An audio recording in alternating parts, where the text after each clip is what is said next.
Bueno, buenos días, señor Gamo. Buenos días. En primer lugar, ¿cómo es el día a día de un diputado? Pues, hombre, los que están viendo esto no han visto cómo ha sido nuestro reencuentro aquí, ¿no? Correr de aquí para allá. Hoy, concretamente, el día que se celebra esta entrevista es la finalización del plazo por la presentación de las enmiendas a los presupuestos generales del Estado.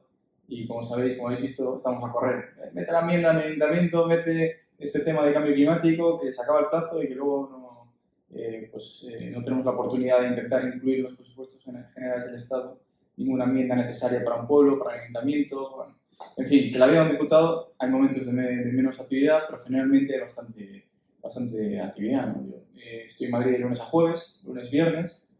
Soy un diputado de provincias, como se suele decir aquí vulgarmente, soy de la provincia de Pontevedra, de Vigo concretamente, y por lo tanto, pues los viernes suelo hacer política en mi provincia, ¿no? Ruedas de prensa, reuniones más presenciales allí con colectivos de la provincia, pero luego de lunes a jueves aquí, a tope. Los martes tenemos siempre pleno, miércoles sesión de control al gobierno con pleno también, y los jueves pleno. Y lunes y jueves y algunos martes por la mañana normalmente comisiones. Yo soy el portavoz de Cambio Climático del Grupo Parlamentario Popular, soy el secretario de la mesa de la Comisión de Seguridad Vial, estoy en alguna otra comisión más con un perfil más discreto, por decirlo de alguna manera, ¿no? O sea que esto es bonito, esto es interesante. Esto de las enmiendas es muy español, ¿no? Dejarlo todo al último momento. 100%. No, os confieso que a estas horas y a esta altura del día me faltan 3 enmiendas nada más. Las cuento para que sepáis un poco por dónde van los tiros. Son enmiendas territorializadas concretamente de un ayuntamiento que me solicita el portavoz municipal que presentemos una enmienda para soterrar la línea de alta tensión que pasa por el casco urbano de un ayuntamiento de la provincia de Pontevedra, que genera campos magnéticos y que pasa cerca de las casas. Y luego, por ejemplo, 3 que son similares de mejora de adecuación de las estaciones de tren de 3 municipios del sur de la provincia, donde pasa el tren de mercancías y el tren de pasajeros, pues que están hechos un desastre, que no tienen ni pantallas, que no tienen servicios de restauración. Pues, por ejemplo, en estos momentos a eso nos dedicamos, ¿no? Y lo que pasa es que son muchas enmiendas, a lo mejor son unas 100 enmiendas, a mí me quedan 3, y hay que presentarlas en pocas horas. ¿Luces para este año en Vigo? Supongo que habrá bastantes, joder, que le digo que no sé cuántos millones de bombas, de bombillas LED, ¿no? Bueno, viva la Navidad, que es importante, que la gente recupera a lo mejor la Navidad que no hemos podido tener el año pasado, ¿no? Que yo creo que ahí, por desgracia, las cenas en familia, con las inseguridades que había, ¿no? En aquel momento, ir a tomar una copa y celebrarlo, que podamos hacerlo ya con mucha más tranquilidad, yo me alegro mucho. Habló usted ahora de las enmiendas de pueblos pequeños. Escuchándole hablar, da la impresión de que usted es firme defensor, ¿no?, del Estado de las autonomías. Pues sí, yo sí defiendo la idiosincrasia propia, la defensa de una cultura, las raíces de una lengua propia, como es, por ejemplo, el gallego, en sintonía con el Estado nacional, con el Estado español, al que todos nos pertenecemos y del que todos nos sentimos orgullosos. Yo creo que cuando uno se desvincula de sus raíces, pues al final lo que hace es olvidar la historia, ¿no? Y la historia y la cultura es muy fácil destruirla y muy difícil crearla. Un idioma no se crea de noche a la mañana como para destruirlo en 24 horas, ¿no? Con una decisión, con una medida. Yo creo que aquellos que están en contra de las tradiciones de su tierra, pues la verdad que hacen un flaco favor a su propia historia, ¿no? De dónde vienen. Eso no significa que luego hay quien utiliza esa historia para hacer señalamientos, separar, disgregar, señalar y clasificar a los ciudadanos como de primera o de segunda en función de sus sentimientos. Son cosas completamente distintas que nosotros en nuestro partido rechazamos al 100%. Yendo un poco más al tema de la actualidad, ¿cómo ve la medida del gobierno en requisar los beneficios de las eléctricas? Bueno, yo creo que es importante tomar decisiones que permitan atajar el enorme problema que tenemos con el precio de la tarifa eléctrica al facturar. Hay algunos condicionantes que son externos, probablemente ajenos a lo que el gobierno de España se pueda desarrollar, pero luego hay otros factores, otros márgenes para solventar o para mejorar o para reducir la tarifa eléctrica, la factura de luz, que sí se puedan hacer desde la parte regulatoria, es decir, desde la parte del gobierno de España y también de las leyes que se emanan y se aprueban en el Congreso de los Diputados. Entonces yo lo que creo es que es importante que no nos cobren en la factura de la luz y la tarifa eléctrica por aquello que no es probablemente coste energético. Y nosotros lo que defendemos es que aquellos costes no energéticos de la factura de la luz, por ejemplo, pues el distribuir la energía eléctrica a las islas, o por ejemplo la tarifa eléctrica, que es el precio por el que estamos pagando en su día por la mala gestión en el sistema eléctrico español en la época Zapatero, que seguimos pagando a día de hoy. Que eso no lo paguen los españoles directamente de su bolsillo, sino que se pague directamente a través de los presupuestos generales del Estado. Y habrá quien diga, coño, perdón, los presupuestos generales del Estado se nutren del impuesto de los bolsillos y del esfuerzo de los españoles. Es verdad, pero lo que también es verdad, y aquí es nuestra diferenciación, es que los impuestos son los que son. Es decir, los españoles generan ingresos públicos al Estado con sus impuestos X cuantía. Con esa cuantía el gobierno decide dónde ejerce las partidas de gasto, ¿vale? Sin embargo, entonces, por lo tanto, nosotros le decimos, oiga, usted reduzca el gasto aquí y cubra esta parte que están pagando de forma mensual los españoles de su bolsillo. Es distinto pagarlo de forma agregada en un gasto en función de lo que hagas, mayor o menor, a final de mes, que el gobierno, que ya tiene un presupuesto anual tasado, escoja qué partidas quiere emplear y cuáles no. Y nosotros defendemos, en definitiva, eso. Y luego defendemos también pues, a la industria y, efectivamente, que se estudie y se analice esos picos de fluctuación que existen en la factura de la luz para que no haya grandes beneficios extraordinarios y para que tampoco haya pérdidas. Yo creo que es sensato que nadie produzca pérdidas y creo que es sensato, en definitiva, que cuando haya contratos con la industria, contratos con consumidores a largo plazo, que se hayan cerrado con anterioridad a la entrada de una modificación de una ley, pues se mantengan, ¿no? Por una cuestión de seguridad jurídica. Pero en cualquier caso, creo que tenemos margen en la parte regulatoria de la factura de la luz para abaratar el precio. ¿Cómo valora que el beneficio de las eléctricas crezca un 12% en el tercer trimestre mientras no para de subir el precio de la luz? Pues desconozco el dato exacto, pero lo que... Sí, sale ayer en El Economista. En El Economista. Lo que yo entiendo es, oiga, por ejemplo, energía hidráulica, ¿no?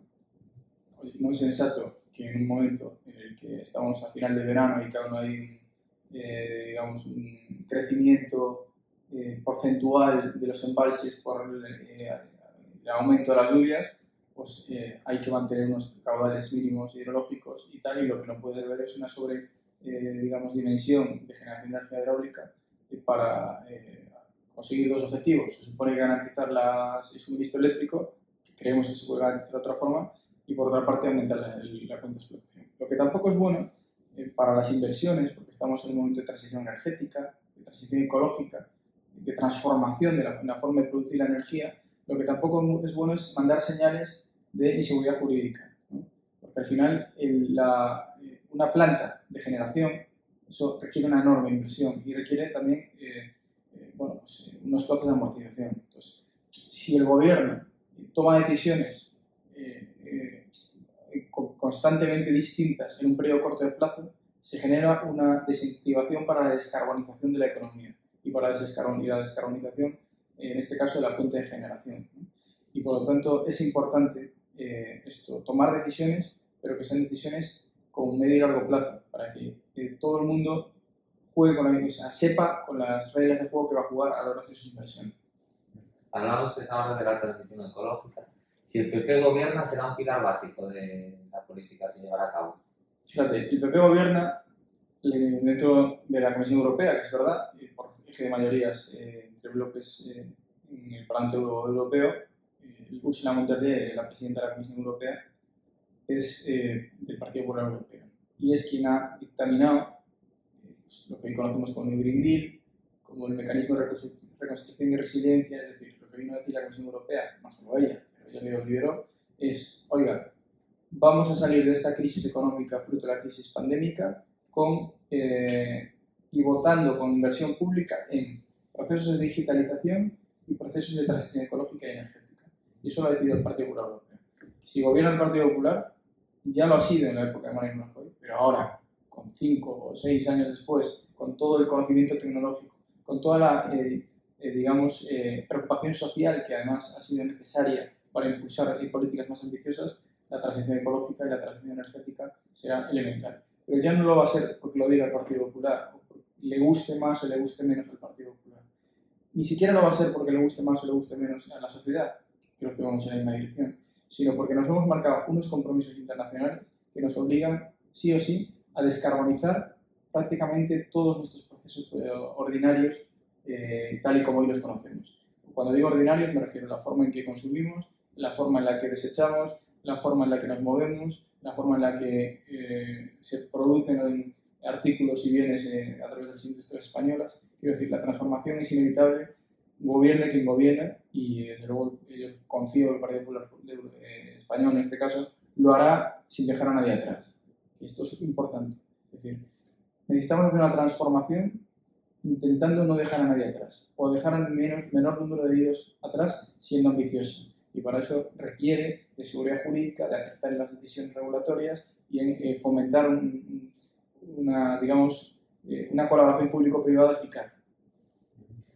Vimos recientemente que Teresa Rivera se había reunido con Sánchez Galán, presidente de Iberdrola, para referirse a este tema. Si gobierna el Partido Popular, ¿contaría con la opinión de los dirigentes de las compañías eléctricas? Bueno, yo creo que hay que escuchar a todo el mundo, ¿no? Porque al final la luz llega a casa, digamos, ¿no? la parte comercializadora y el último tramo de electrificación llega a casa por también la inversión o digamos por la producción que generan este tipo de industrias, ¿no? Si hablamos de automoción, hablaríamos de Citroën, hablaríamos de Ford, hablaríamos de Nissan, que por cierto, como sabéis, ya no está una parte de esta empresa en nuestro país, ¿no? La unidad de producción de esta empresa en nuestro país. En definitiva, si vamos a tener que tener una interlocución, pues evidentemente hay que tener una interlocución con todos los actores.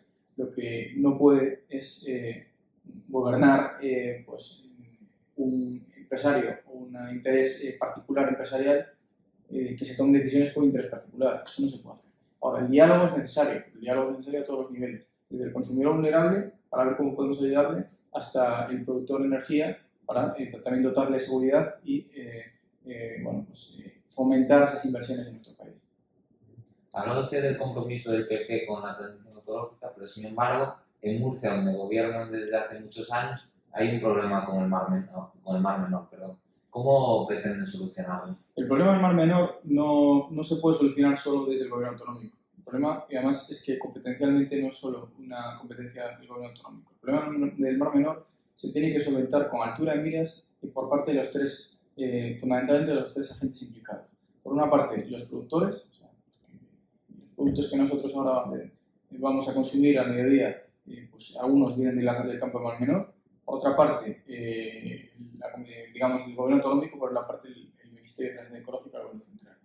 Sin ese acuerdo de las tres partes y las tres echándose a la cara, digamos, constantemente la culpabilidad y la inacción, no vamos a ser capaces de salir adelante. O sea, la transformación y los cambios se producen por consenso, en cierta manera. Hay que tener decisión, pero tiene que ser por consenso. Si uno da mueve la bicicleta, pero el otro le da el freno, entonces la bicicleta al final o no se mueve o está prácticamente estática. Entonces es necesario, digamos, que exista ese consenso y yo creo que hay capacidad para ello, pero tenemos que tener altura de miras. Un problema de esa magnitud no se solventa de la noche a la mañana. ¿Qué significa? Oiga, desconozco los datos del número de trabajadores que viven en el campo del Mar Menor, pero ¿qué decimos? Oiga, usted pare, cierre todo eso y búsquense la vida. Es complicado, todos podemos tener familiares, todos podemos vivir de ello, ¿no? Entonces, lo que está claro es que no se puede contaminar el medio ambiente de la forma que hasta ahora hemos visto que se está produciendo. Es verdad que yo he tenido la oportunidad de recibir a regantes y a trabajadores del campo del Mar Menor aquí. Me han trasladado de forma gráfica cómo han ido evolucionando sus sistemas de cultivo, su sistema de regadío, la gestión del agua, la gestión de fertilizantes, etc. Pero está claro que sea, digamos, consecuencias del pasado, porque el medio ambiente tiene memoria. Y a veces, aunque uno pare ahora, como nos pasa con el cambio climático, aunque uno mitigue ahora las emisiones, seguimos heredando el exceso de emisiones de las últimas décadas. Entonces, en la contaminación y la emisión del medio ambiente, esto también, por lo que nos han explicado los científicos, también se produce, es decir, estamos viendo consecuencias de décadas atrás.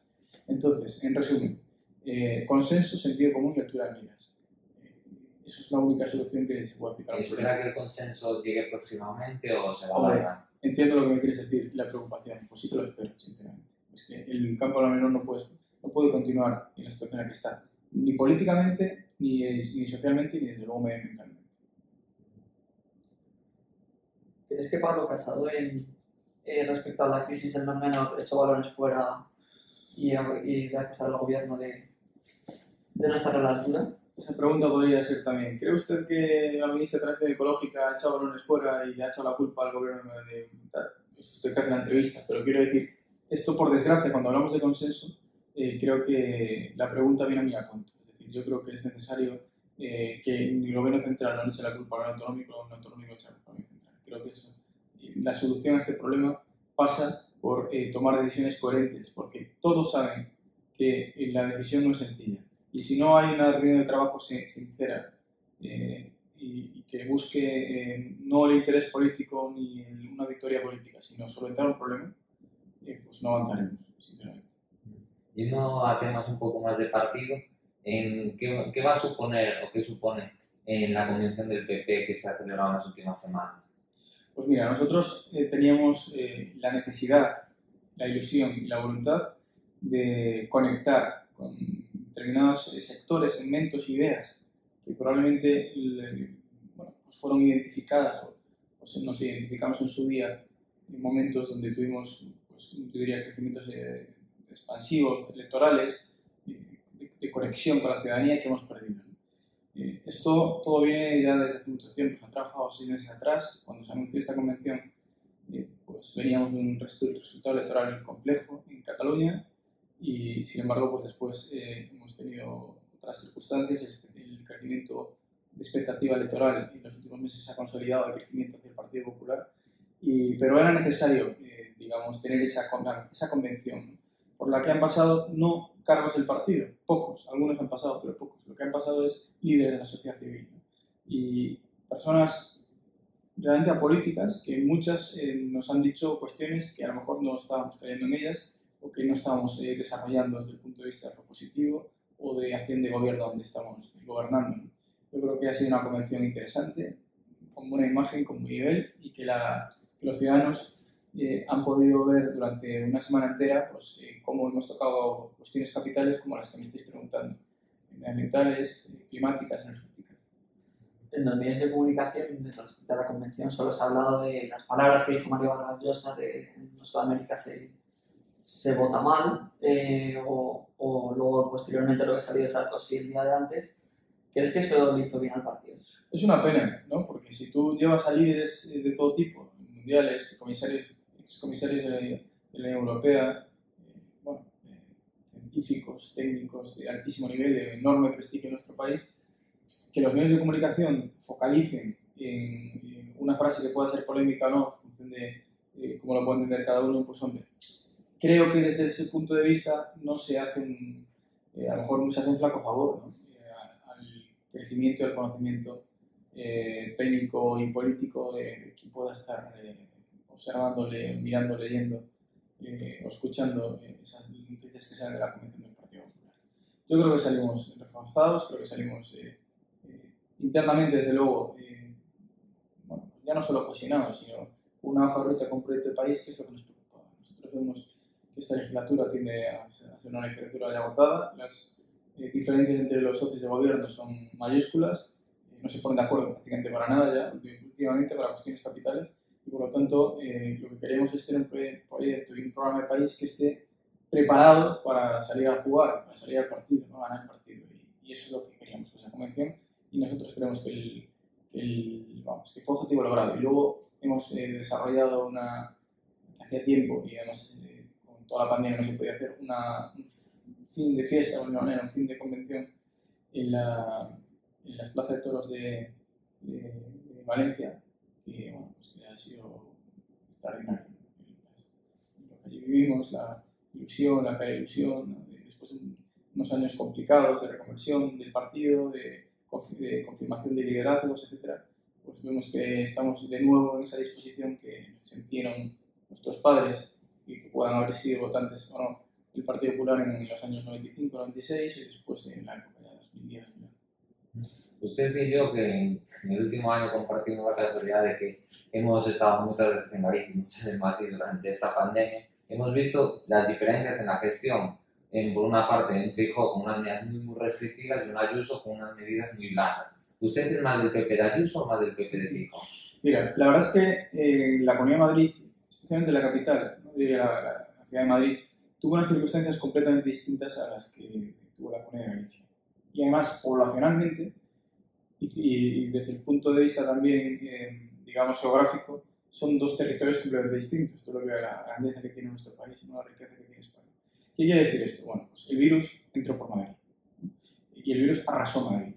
Y los expertos decían que a los 3 meses aproximadamente, en torno al 60-70% de la población ya había pasado el coronavirus, ¿no? O sea, unas tasas tremendas, ¿no? Eso no ha pasado en Galicia. Entonces, lo que en Galicia se ha intentado y se intenta, por eso se han logrado cotas de incidencia muy bajas, es, en cierta manera, aislar el contacto físico para evitar pues, las residencias de mayores, que tenemos muchas y una población muy envejecida, aislar también pues, la conexión entre parroquias y núcleos típicos de Galicia, que hay una dispersión importante, controlar la hostelería, que es donde se produce una mayor diseminación del contacto del virus, ¿no? Y la Comunidad de Madrid, la Ciudad de Madrid, pues tuvo unas circunstancias distintas. Claro, si tú ya te plantas con el 60-70% de los infectados que lo han pasado pues a los 3 meses del inicio de la pandemia, y siendo todo lo contrario, pues no es una población que no es dispersa, que no es tan envejecida como la gallega, son circunstancias distintas, ¿no? Entonces, hoy, por ejemplo, si analizamos las tasas de porcentajes de infectados, vemos que Galicia, la última comunidad autónoma, lo ha sido casi siempre, la última, la penúltima, el número de infectados, el número de fallecidos, el número de hospitalizados graves, y la Comunidad de Madrid, por ejemplo, ha ido reduciendo, a pesar de que ha ido abriendo, su porcentaje de afectividad del virus ha ido bajando también.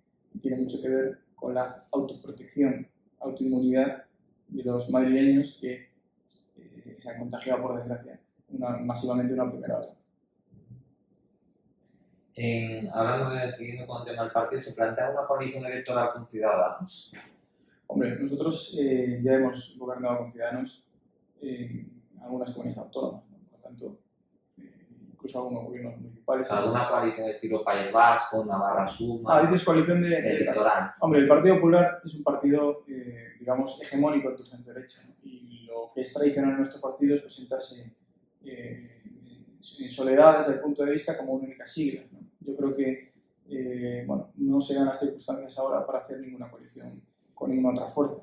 Nosotros lo que hacemos es un llamamiento, y lo estamos haciendo y lo estamos cumpliendo, lo hemos hecho y lo estamos cumpliendo, a la integración real de líderes y de votantes, de simpatizantes de partidos que están en el centro derecha, como son Ciudadanos y Vox, dentro del proyecto del Partido Popular, ¿no?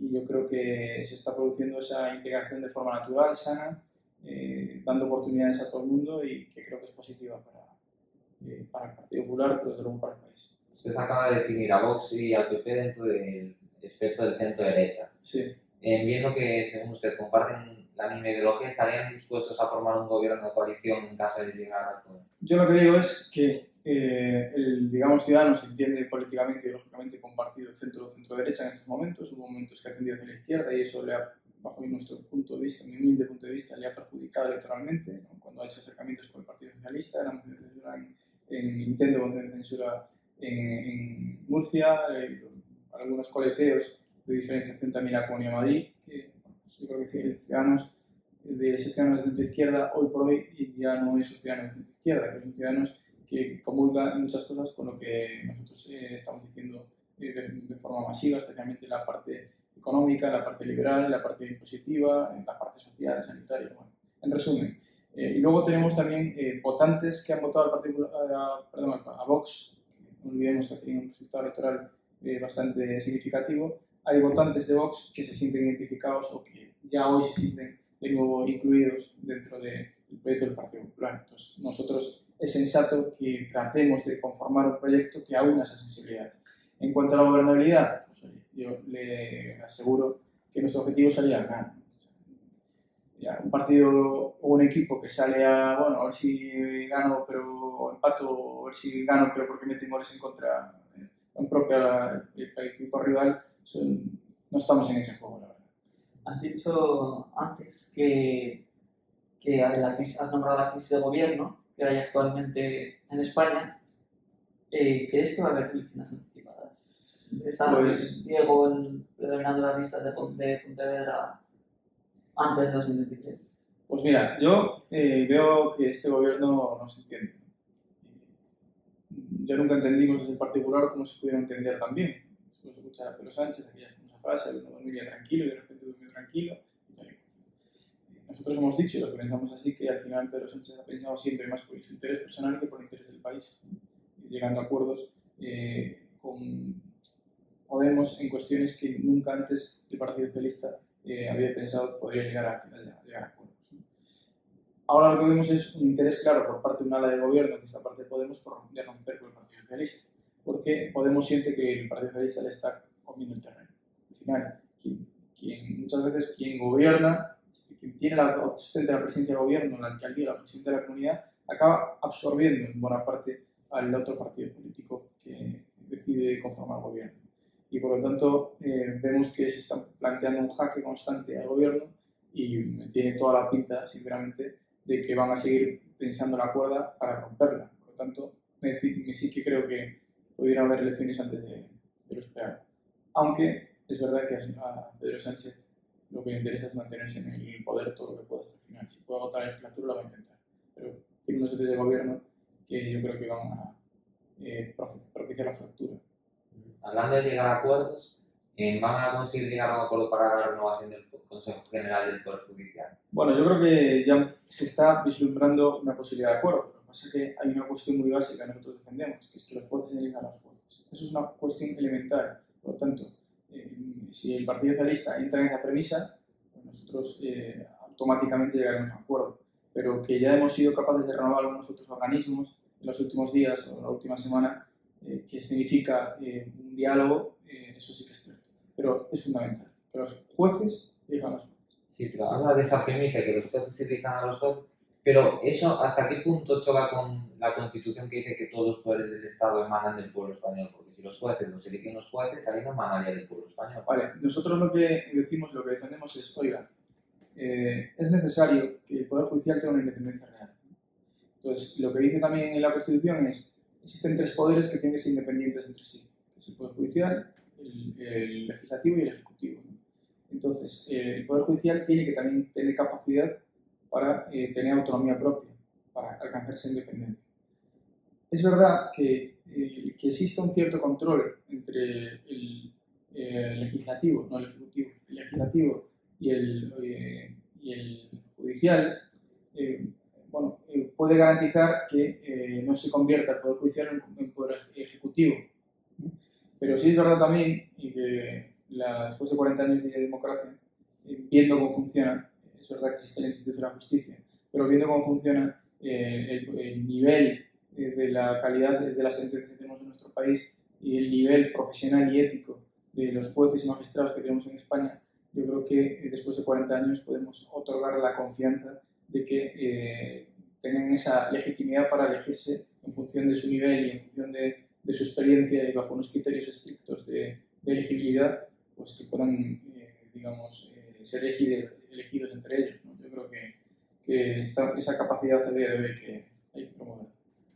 Recordemos que hace unos días cumplió el 10º aniversario del fin de la actividad armada de ETA. Te iba a preguntar si crees que ETA sigue existiendo y sigue estando en las instituciones hoy en día. Pues mira, creo que quienes fueron en su día brazo político de ETA, algunos de ellos sí que continúan en la parte, incluso ejecutiva. Es decir, que los representantes de Bildu, nosotros sí tenemos la sensación de que en Bildu hay militantes simpatizantes y existe una diputada en Cortes que ha sido condenada por el enaltecimiento del terrorismo y por lo tanto sí creemos que hay la parte política de ETA, la herencia posterior a la banda armada, sí existe aún connivencia. ¿Dónde lo vemos? Lo vemos, pues por desgracia, cuando sale de la cárcel un asesino que, bueno, pues que han asesinado a ciudadanos españoles vascos o a miembros y fuerzas del Cuerpo de Seguridad del Estado, jueces independientes, por opinar de una forma distinta a ellos, de repente llegan a sus territorios y son promovidos por bueno, pues asociaciones abertzales afines a este partido político, pues por desgracia esa parte, no la parte militar, sino la parte, digamos, de fomento y enaltecimiento de un brazo político que comulgue o aplauda lo que ha hecho la banda terrorista, pues no es que lo diga yo, es que lo vemos en los telediarios. Entonces esa parte a mí me da mucha pena eso, y me da mucha pena también que nos olvidemos de las víctimas, ¿no? Es decir, oye, es que hay familias ahí que lo han pasado muy mal, hay familias, nosotros tenemos en el grupo parlamentario 2 diputados que uno han asesinado a su hermano y otro han asesinado a su hijo, ¿no? ¿Con qué cara le digo yo a esta gente si le digo, no, es que a tu hijo lo mandaron por Guardia Civil, por garantizar la seguridad de todos los españoles, ¿no? Y a tu hermano lo asesinaron por defender unas ideas libremente en contra de lo que opina este tipo de personas, ¿no? Y esta era la parte política y la parte militar. Acabó la parte militar. Afortunadamente, no, la parte política no tiene nada que ver con la parte política de ETA que había cuando existía. O sea, yo creo que afortunadamente hemos solucionado mucho. Pero que yo... que siga habiendo, digamos, recibimientos masivos de jolgorio y vitoria cuando sale un preso de ETA y sigue habiendo un arrepentimiento explícito de Bildu, por ejemplo, por asesinatos producidos por banda terrorista, sí. O sea, yo creo que a ninguno de nosotros nos cuesta decir, oye, condeno los asesinatos de la banda terrorista de ETA. ¿Y por qué a Bildu le cuesta? O sea, es incapaz de decirlo. Oye, no sé cómo dar una explicación a eso. Pues, ¿ustedes pueden llegar a afirmar entonces de que el franquismo, por ejemplo, vas a decir? No. Nosotros condenamos a las víctimas. No. A veces, tantas entrevistas que a veces lo comparan. Yo no creo que sea comparable, pero en cualquier caso lo hacemos. Intento ser un poco más original, aunque no te sea tan original la pregunta, pero ¿usted entonces puede afirmar de que si llegan al gobierno no van a llegar nunca a ningún pacto con EH Bildu? Hombre, de entrada no está en nuestra hoja de ruta, eso es lo más moral. Si de repente hay una resolución que lo que promueve es el fomento de los derechos humanos, pues igual a lo mejor ahí coincidimos y votamos de forma unánime. Pero de entrada, no. ¿Y aceptarían sus votos para una investidura? Hombre, no, sinceramente. Tampoco creo que Bildu se plantee apoyar al Partido Popular. Curiosamente, hemos entrado a este edificio y nos hemos cruzado con el diputado Óscar Matute de EH Bildu. Diego está tranquilo de compartir edificio con... Sí, tranquilo, sí. ¿Sí? Creo que sí. Eso solo faltaría, ¿no? Yo no señalo a nadie desde el punto de vista directo. Yo no puedo decir vamos, hacer una acusación de ese tipo. Lo que digo es que me da mucha rabia que Óscar Matute, por poner un ejemplo, no diga sin pudor y condena los asesinatos de la banda terrorista ETA. Y por qué cuando yo no tengo ningún problema de hablar de la condena de los asesinatos del franquismo, como cualquier asesinato que sea por una cuestión ideológica, ¿por qué ellos son incapaces? O si lo dicen, ellos lo dicen con otras palabras y te meten el franquismo por el medio. Es que, ¿qué problema tienes? ¿No? Si quieres realmente romper con el pasado político de lo que quieras representar, es muy legítimo defender a un partido independentista. Muy legítimo, absolutamente legítimo. Cada uno tiene los resultados que tiene, etc. Lo que no es legítimo es no condenar la violencia y fomentar a quienes han amedrentado y asesinado. Como vosotros tenéis un público joven, y yo soy joven, aunque un poco mayor que vosotros, aunque no lo aparente, parece un chaval que todo el mundo me lo dice. Oye, creo que es bueno también que sepan pues, quién fue Miguel Ángel Blanco, creo que es bueno que sepan qué es lo que pasaba en nuestro país hace 2 décadas, es que no estamos hablando incluso 15 años. ¿No? Es que ha sido muy duro, ha sido muy heavy, hace impensable que el ser humano sea capaz de hacer lo que hizo. Y bueno, pues asesinados que luego la banda terrorista compraba pisos en el mismo edificio donde han asesinado a ese buen hombre y luego insultaban a la madre y le recordaban constantemente que ellos estaban allí y que su hijo era todo tipo de tropelías, ¿no? En definitiva, con eso hay que romper de una forma total y a mí me duele mucho. Yo entiendo que un familiar de un asesino, pues pueda seguir alegrarse porque sigue siendo su familiar y tenerlo en casa. Pero lo que no entiendo es que se pueda fomentar esas acciones, algunas juveniles, asociaciones de vecinos y algún partido político, el ir a recibirlos por las calles del pueblo con vítores, ¿no? Has nombrado a los jóvenes, nuestro público es claramente joven. Hemos notado mucha crispación entre ellos cuando se habla de política. ¿Crees que ese enfado en las cámaras se ha trasladado a los jóvenes? Pues mira, a mí me da mucha rabia, efectivamente, que lo que se traslada a través de los medios de comunicación sea la confrontación. Vende mucho más la confrontación que el consenso. Antes me decía que de la convención del Partido Popular, donde pasaron expertos importantes y altos cargos a nivel europeo y nacional, pues lo que ha traslucido pues ha sido unas palabras de Vargas Llosa. Bueno, pues eso es una pena. Entonces, si los medios también solo focalizan en la parte de la separación, de la confrontación, pues eso aumenta trasladar una imagen de crispación. Existe, digamos, confrontación entre el gobierno y la oposición, existe, pero existe también un clima de consenso para muchas cuestiones que no traslucen también. Y si uno va al boletín digamos, oficial del Congreso y analiza las actas de las comisiones, las actas incluso de los plenos y demás, verá que muchas veces se aprueban proyectos no de ley, incluso proposiciones de ley, proyectos de ley, no digo por unanimidad, pero sí por mayorías, entre partidos que son ideológicamente distintos. O sea que es una pena que tampoco se recoja más. Pero ¿alguna vez usted ha estado en algún contexto que estuviera tan fragmentado como el de ahora, donde hubiera un tono tan alto, insultos, etc.? Bueno, yo mi experiencia la he cogido aquí, ¿no? Pero lo que me dicen mis compañeros y lo que yo he podido observar, igual que vosotros, pues es que no, nunca hubo un parlamento tan fragmentado, tan crispado. Cuando surgen partidos que están en los extremos, ¿no? de la moderación, pues al final se elevan los discursos de crispación. Porque un partido bueno, pues que está a la izquierda de un partido como el Partido Socialista, incluso a la derecha del Partido Popular, los discursos son discursos mucho más polarizados, mucho más duros, mucho más de confrontación, y es una forma de intentar posicionarse en el mapa. Y eso genera al final un clima de crispación y que se hable de cosas en el Congreso que antes nunca se habían escuchado. Mira, antes has dicho que se hablan cosas de antes que no se habían escuchado. Por ejemplo, hablando de este tema de crispación, un compañero tuyo diputado que dijo de veta al médico, gracias a eso se ha puesto encima de la mesa el debate de la salud mental. Pues sí, pues mira, eso ha sido positivo, efectivamente. Claro. Me alegro que la salud mental sea un tema, y ahora te respondo a lo que me quieres decir. Me alegro que el tema de la salud mental por fin haya calado en la sociedad. Entre los jóvenes, el principal, espero no equivocarme, pero creo que el principal índice de mortalidad es el suicidio. Y está ahí con los accidentes de tráfico, quiero decir, ¿no? Esto ya lo superó a los accidentes de tráfico. Pues eso es duro, ¿no? Y yo conozco gente de mi generación, más de uno, por desgracia, que se ha suicidado, ¿no? Y te quedas y dices tú, oye, esta persona estaba sufriendo tanto y yo la tenía cerca y no me enteré. Pues tenemos un problema. A veces hay equivocaciones. Esta persona que dijo que tal médico, bueno, pues si ha seguido, se ha pedido disculpas de forma inmediata, no quería decir eso.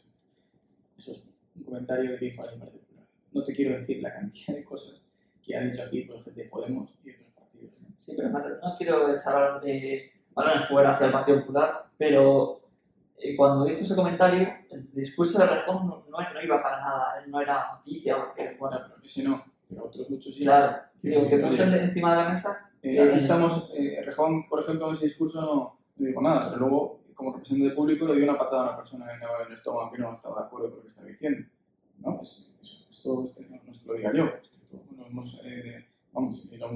ahí está imputado por ese tema, estuvo imputado por ese tema.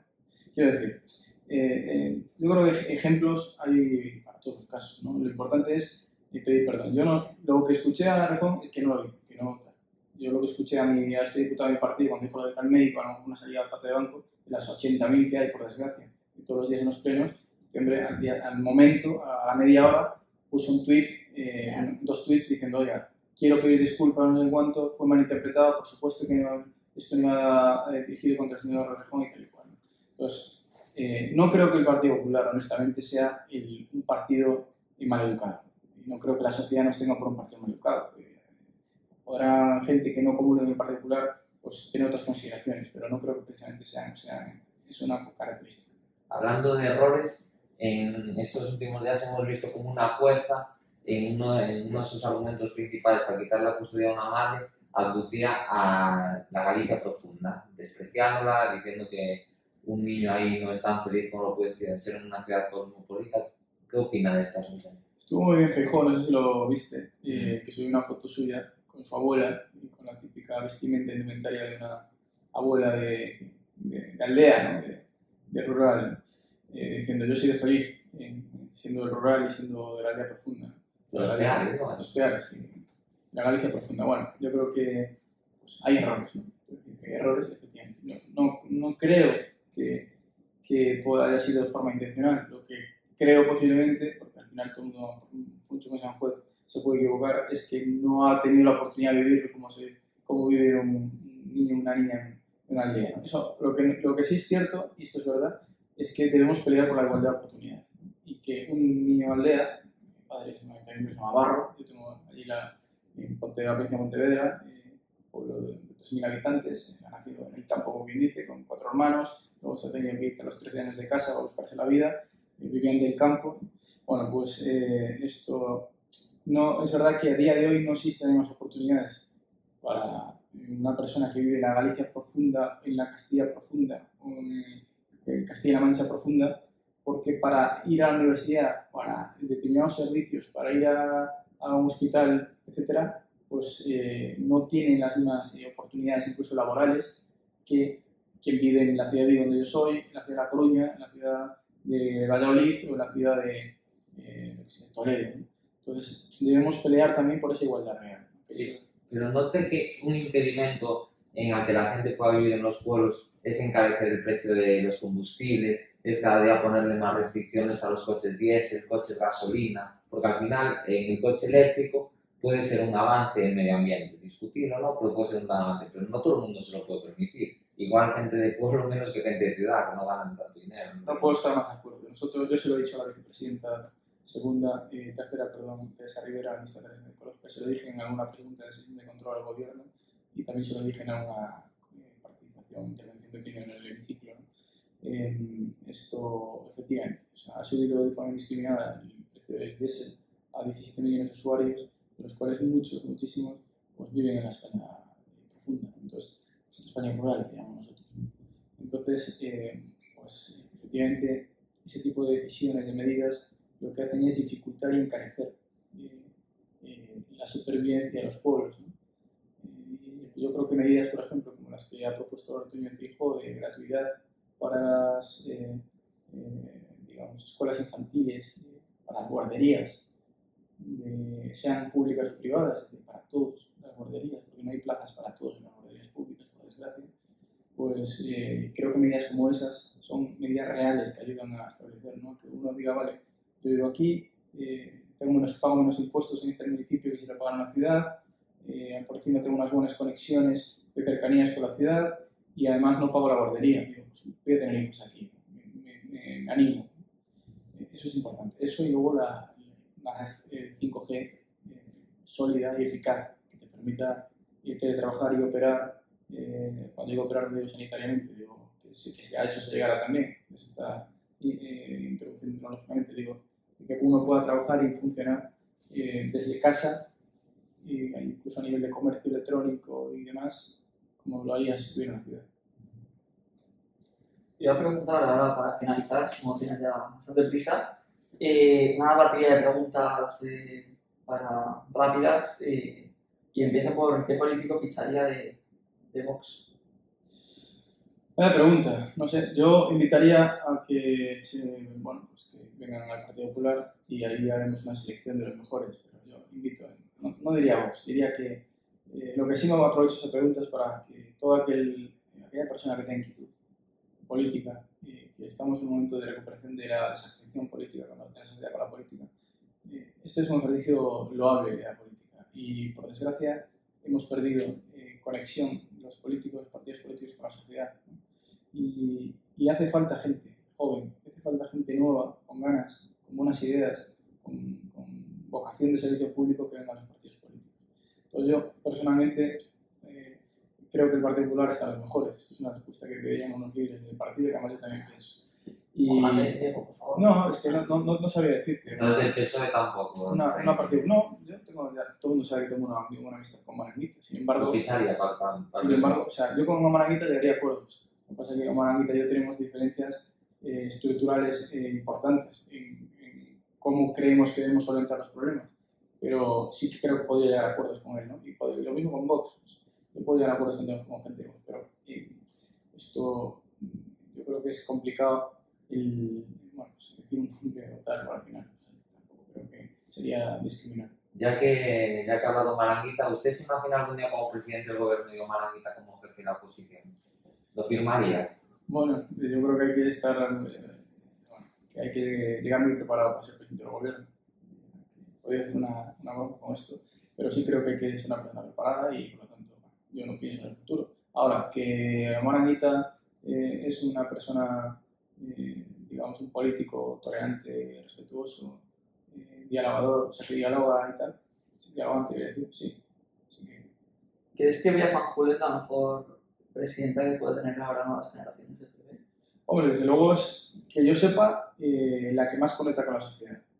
Porque una persona que tiene más de 100.000 seguidores, pues efectivamente es la persona que sigue. A mí no me importaría tener más de 100.000 seguidores y no los tengo. Quiero decir que es evidente que ella tiene mucha conexión con la sociedad, ¿no? Nuevas Generaciones pues, es la primera organización política juvenil del país. Ella es la única diputada vasca, ¿no? Tiene mucho mérito en un momento complicado para nuestro partido, con grandes referentes que se han presentado por diferentes provincias del País Vasco, gente muy competente, muy buena, y ella ha sido capaz de sacar el escaño. Yo creo que Bea pues, tiene un gran papel por delante y es una persona referente dentro de la juventud. Bueno, ahora para acabar, si puede definir con una palabra a las siguientes personas. Pablo Casado. Pues Pablo Casado, pues diría futuro y trabajador. Díaz Ayuso. Díaz Ayuso, eficiente. Toni Cantó. Toni Cantó, un gran actor. No, bueno, Toni Cantó, a ver, un gran actor, sí, es un gran actor. Pero además de todo esto, pues es una persona que tiene facilidad de palabra, tiene el don de conexión con la ciudadanía. Yo he debatido con él alguna vez y es verdad que quedas un poco asombrado, porque tiene capacidad de conexión, de interrelacionar ideas y de decirle a la gente lo que quiere oír con palabras llanas. Núñez Feijóo. Pues mira, gestor. Lo veo algún día en Madrid.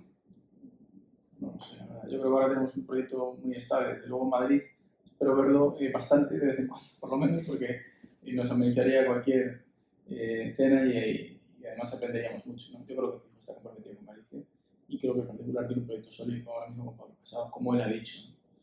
Pero que es un referente nacional, no me cabe ninguna duda. ¿El rey Juan Carlos? El rey Juan Carlos, pues ha sido el espíritu de la transición. No sé, con una palabra, es que esto hay que entrenarse, pero que ha sido un transformador, digamos. Eso sería una buena palabra, un transformador. Hemos pasado del franquismo a una democracia consolidada y él ha ejercido un papel fundamental. Ahora voy a hacer una preguntilla. ¿Crees que sería bueno que regresase a España? Yo creo que es una decisión personal de él, ¿no? Me parecería bien que pueda regresar a España, ¿no?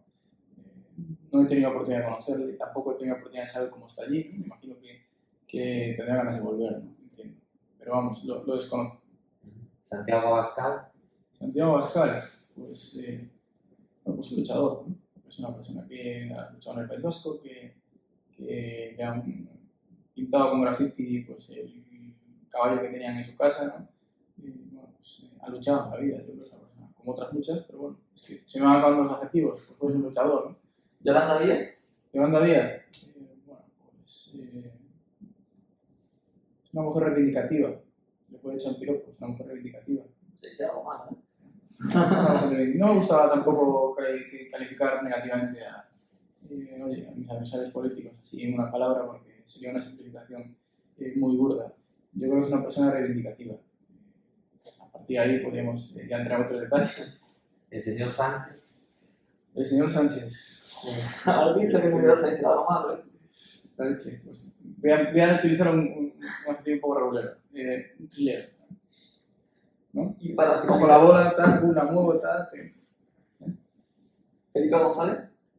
Felipe González, pues. Es complicado. Felipe González tiene un papel también muy relevante en los inicios de la legislatura, de más a menos. Hay mucha gente que ha creído en Felipe González y ha hecho cosas que eran necesarias para el país. Lo que pasa es que la última etapa de Felipe González pues, ha sido complicada, ¿no? Esto no sabría decirte, diría que ha tenido un papel fundamental. Fundamental. Pues muchas gracias por concedernos esta entrevista, señor Gabo. Y ha sido un placer que nos recibiese aquí en el Congreso, bueno, en el edificio contigo. Y ya nos perdemos un poco en el edificio por aquí. Nada, pues ha sido un placer. Si tenéis telespectadores, televidentes o seguidores que quieren un día hacer una visita al Congreso de los Diputados dentro de un par de meses o 3, que ya confiemos en que la situación de pandemia esté mejor, si se ponen en contacto con vosotros, yo estaré encantado de hacerles una visita al hemiciclo y conocer la sede de la Asamblea Nacional, que es la sede de todos.